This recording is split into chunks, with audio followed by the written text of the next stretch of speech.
Bonjour à toutes et à tous et bienvenue dans un nouvel épisode de votre magazine Etc. saison 2. Aujourd'hui, nous allons aborder un sujet relativement récent, celui d'un dispositif autour de la loi climat et résilience, le droit de surplomb. Alors, qu'est-ce que questionne ce droit de surplomb autour des travaux d'isolation par extérieur? C'est Denis Rousseau, expert juriste au Cridon Ouest, qui va répondre à toutes ces questions. Bonjour Denis. Bonjour Magali. Avant de rentrer dans le détail du dispositif, Denis, pouvez-vous nous expliquer à quelles difficultés le législateur a voulu répondre? Oui. Alors, ces dernières années, le législateur met l'accent sur la volonté de rénover le parc immobilier français, sur la performance énergétique. Et la difficulté, c'est que souvent, cette rénovation énergétique passe par une isolation par l'extérieur. Or, lorsqu'on a un bien qui est en limite de propriété, la partie isolation va empiéter sur le terrain du voisin. Or, le droit français jusque-là interdit totalement l'empiètement du fond du voisin.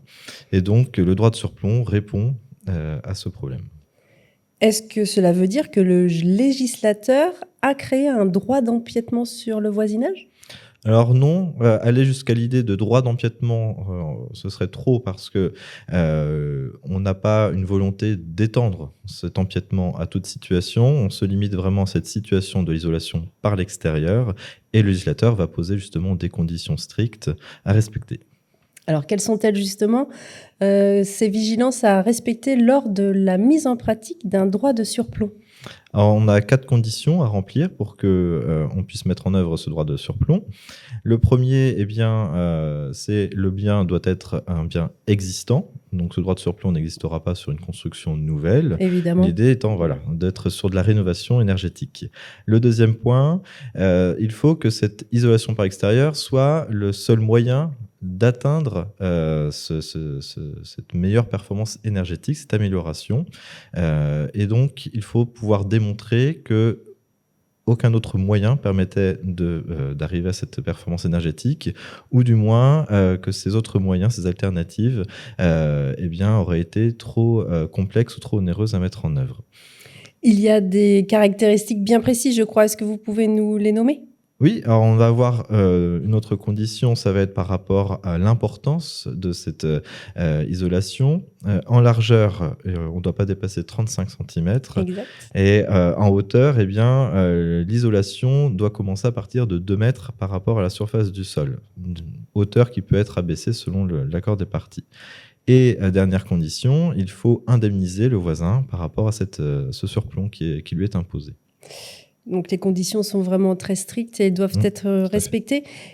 La valeur principale est celle de ne pas avoir d'alternative possible, c'est bien ça? Exactement. Ce qui montre qu'on est vraiment sur une idée de droit un peu subsidiaire, c'est-à-dire on ne peut rien faire d'autre que cette isolation par l'extérieur.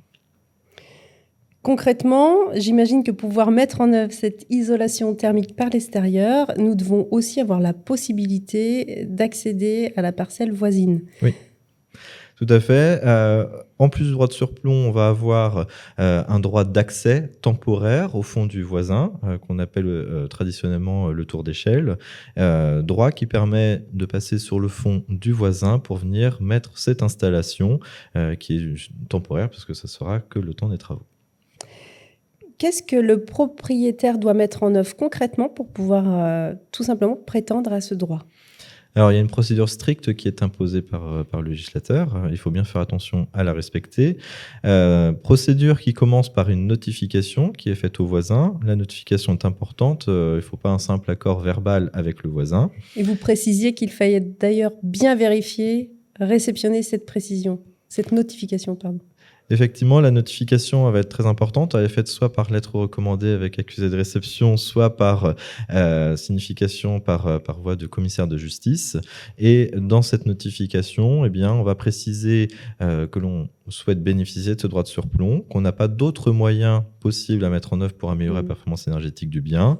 On va proposer une indemnité contre établissement de ce droit de surplomb, et donc on va informer le voisin de l'exercice de ce droit. Alors, une fois que la notification est reçue, quel est le process ensuite qui doit être respecté? Eh bien, on va avoir un délai de 6 mois qui va être ouvert au voisin. Le voisin pourra saisir, s'il est en désaccord avec le courrier, il pourra saisir le président du tribunal judiciaire du lieu de situation du bien et il pourra solliciter, eh bien, à ce que soit revalorisé, par exemple, l'indemnité, mais également ce que soit contesté, le droit de surplomb en disant: «Bah non, moi j'avais d'autres moyens pour moi qui permettaient d'obtenir cette amélioration, de la performance énergétique». Ce type de recours, c'est bien des cas d'usage réguliers? Enfin, ça paraît étonnant alors que c'est... Ça peut arriver, notamment si on a un conflit de voisinage où le Mmh, voisin voudrait embêter celui qui veut, surplomber son bien sûr. son fonds. Mmh. À quel autre point de vigilance le notaire doit-il être particulièrement attentif, dans ce type de dossier? Alors le notaire, il va devoir vérifier que la procédure a bien été respectée en amont, puisque c'est la validité du droit de surplomb qui est en jeu. Et donc, il va devoir vérifier qu'il y a bien eu justement cette notification qui a Mmh. été faite au voisin, qu'on a respecté également ce délai de 6 mois, et vérifier qu'il n'y a pas eu de procédure judiciaire qui est en cours.